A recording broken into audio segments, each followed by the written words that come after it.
तो चलो मैं बात कर रहा हूँ नीट 2023 में जो न्यू रिजर्वेशन क्राइटेरिया है ऑल इंडिया कोटा और अदर जो कैटेगरीज है जितनी भी ऑल इंडिया कोटा के लिए जो रिजर्वेशन क्राइटेरिया है उसके बारे में बात कर रहे हैं। स्टेट कोटा के लिए बात नहीं कर रहे हैं। आपको पता है कि नीट का जब भी भैया काउंसलिंग होती है बच्चों, तो नीट की काउंसलिंग दो तरीके से होती है। पहली बात कि 85% सीटें जो होती है वो स्टेट कोटा के अंदर होती है, उसका स्टेट वाइज अपनी काउंसलिंग होती है। उसकी जब भी डेट वगैरह आएगी मैं चैनल के माध्यम से आपको बता दूंगा। चैनल पे एक्टिव रहना, सब्सक्राइब कर लेना, ठीक है।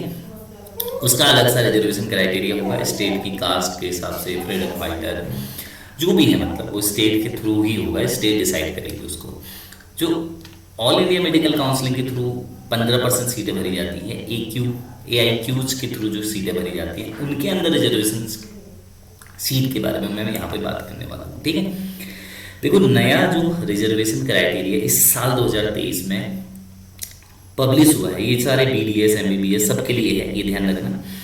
जैसे मान लो मैं तुम्हें एग्जाम्पल के जरिए समझाता हूँ, ठीक है। जैसे किसी स्टेट में किसी कॉलेज में 100 सीटें हैं, ठीक है। 100 में से मान लो 15 सीटें जो है ऑल इंडिया कोटा की हैं, तो 15 मतलब 15% सीटें 15 सीटें हो गई, ठीक है। समझ में आ रही होगी बात। तो अगर 15% सीटें ऑल इंडिया कोटा की है तो उस 15% सीटों में से, यानी कि 15 जो सीटें हैं उसमें से, ध्यान से सुनना मेरी बात को, 15% सीटें जो ऑल इंडिया कोटा की है उसमें 10% रिजर्वेशन होगा EWS कैटेगरी के स्टूडेंट के लिए। मैं समझाऊंगा EWS किनको कह रहे हैं, क्या क्राइटेरिया मांगा गया है सेंट्रल के द्वारा। 15% सीटें रिजर्व होंगी शेड्यूल्ड कास्ट के लिए, 7.5% सीट रिजर्व होगी ST के लिए, यानी कि शेड्यूल्ड ट्राइब के बच्चों के लिए। और फिर जो बची हुई सीटें हैं कितनी, 27% जो आरक्षण होगा वो OBC वाले बच्चों के लिए होगा, 5% जो PWD स्टूडेंट है उनके लिए होगा, यानी कि 27 + 5 + 7.5 + 15 + 10, लगभग 65% सीटें, ठीक है। ऑल इंडिया कोटा में 65% सीटें रिजर्व है। बची 35% सीटें वो जनरल कैंडिडेट के लिए अवेलेबल होंगी। जनरल जो कैंडिडेट है जिनके पास कोई भी क्राइटेरिया नहीं है, कोई भी रिजर्वेशन नहीं है। तो इसका मतलब जैसे मैंने मान लिया कि 15 सीटें हैं, जैसे मान लो किसी मेडिकल कॉलेज में 200 सीटें हैं, थोड़ा सा बड़ा नंबर लेते हैं, उसमें से 15% सीटें रिजर्व है सेंट्रल, मतलब 85 तो रिजर्व है स्टेट के लिए, बची 15% यानी कि कितनी सीटें बच गई आपकी, 30 सीटें। तो उन 30 सीटों में से, ठीक है, उन 30 सीटों का पहले निकालो 10%, ठीक है। तो 3 सीटें तो EWS के लिए रिजर्व होंगी, ठीक है। फिर उसी का अगर मैं क्या करूं, जो 30 सीटें हैं उसमें से 15 सीटें अलग से कर दूं। 15 सीटें का मतलब हुआ कि लगभग 15% का मतलब हुआ 4.5 मान के चलिए, 5 मान के चलिए, इतनी सीटें जो है वो SC के लिए रिजर्व है। अच्छा जी, फिर 7.5 के बारे में बात कर लेते हैं। तो 7.5 मतलब लगभग 2 सीटें शेड्यूल्ड ट्राइब के लिए रिजर्व है।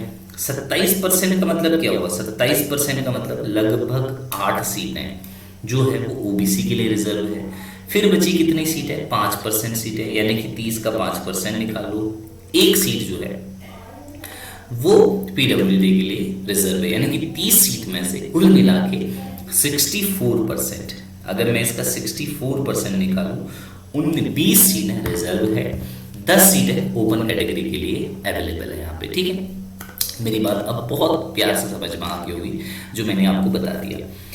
OBC के लिए क्या है, देखो OBC के लिए पहले का क्राइटेरिया, नया क्राइटेरिया तो ये है, these new changes in reservation criteria will benefit 2700 OBC candidate, 550 EWS candidate during NEET 2023 counselling round. Candidate are requested to indicate their category in the NEET application form to avail the benefit of OBC NCL। अगर OBC NCL हो तो OBC NCL दिखाना पड़ेगा। अच्छा, ठीक है। अच्छा, ये 27 OBC NCL के लिए है, OBC वालों के लिए नहीं। अब OBC NCL candidate take advantage of 25% reservation by securing admission in MBBS and PDS। EWS अभी समझाऊंगा। नॉन क्रीमी लेयर तो आपको पता ही है, ठीक है, कि फिक्स इनकम जो है उससे कम होनी चाहिए आपकी इनकम फैमिली की। PW कैंडिडेट के लिए 5% रिजर्व है, ठीक है। अब यहां से देखें हाउ सेंट्रल के थ्रू ये जो है आपको डिसेबल कैंडिडेट जो है उसके लिए दे रखा है कि भाई डिसेबल कैंडिडेट के लिए क्या है, कहाँ टेस्ट कराना है। इसके साथ ही साथ देखना गवर्नमेंट ने क्या किया है, 5 MBBS सीट है under the pool of covid warrior, ये फिक्स की है, जिसमें जो कॉलेज है हमारे MGIMS वर्धा है ना, LHMCC Jabalpur, JLN medical college Ajmer, MGMC Haldwani जो है, ये 5 सीटें आपको देंगी, यानी कि कोविड-19 वॉरियर के लिए, उनके बच्चों के लिए फिक्स है भाई, ये बच्चों के लिए या कोविड-19 वॉरियर, चिल्ड्रंस और कोविड-19 वॉरियर, बहुत बढ़िया बात है। 85% की कोई बात नहीं कही है, 45% सीटें बाद में स्टेट डिसाइड करेगा। 15% की आपको समझ में आ गई होगी। 15% में क्या है, Andhra Pradesh and Telangana will now participate in 15%, all India counselling will not be required to submit self declaration form. Andhra Telangana के जो बच्चे हैं वो अगर AIQ में पार्टिसिपेट कर रहे तो उनको सेल्फ डिक्लेरेशन फॉर्म नहीं भरना पड़ेगा, जो कि पहले करना पड़ता था। अच्छा, फिर यहाँ पे लिखा है 50% of all India quota seat of all state are subjected to their contribution of seat for UT of Jammu and Kashmir. GK student के लिए भी रिजर्व होती है 50% सीटें, ये बहुत बढ़िया तरीके से लिखा हुआ है। अच्छा, फिर बात करते हैं, आगे चलते हैं, कुछ अच्छी और बातें हमें मिलती है।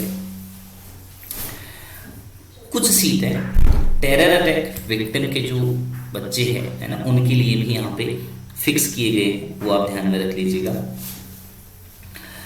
What document are required to for NEET 2023 reservation category. तो आपको पता है रिजर्वेशन कैटेगरी का आपको डॉक्यूमेंट रिक्वायर होगा, ओके। और तो मुझे नहीं पता, कुछ यहाँ पे ऐसा नहीं दिख रहा है, ठीक है। बाकी तो सब नॉर्मल सी बातें लिखी है, जो इम्पोर्टेंट बातें लिखी थी वो मैंने बता दिया है ना। तो वीडियो में आपको बहुत सारी चीज़ें पता चल गई होंगी, गो थ्रू कर लेना। मैं इसको नीचे ना शेयर कर दूंगा, ये जो लिंक है ये शेयर कर दूंगा नीचे, ठीक है, वीडियो के नीचे। तो एक बार पढ़ लेना इसको ताकि आपको आइडिया मिल जाए। Thank you.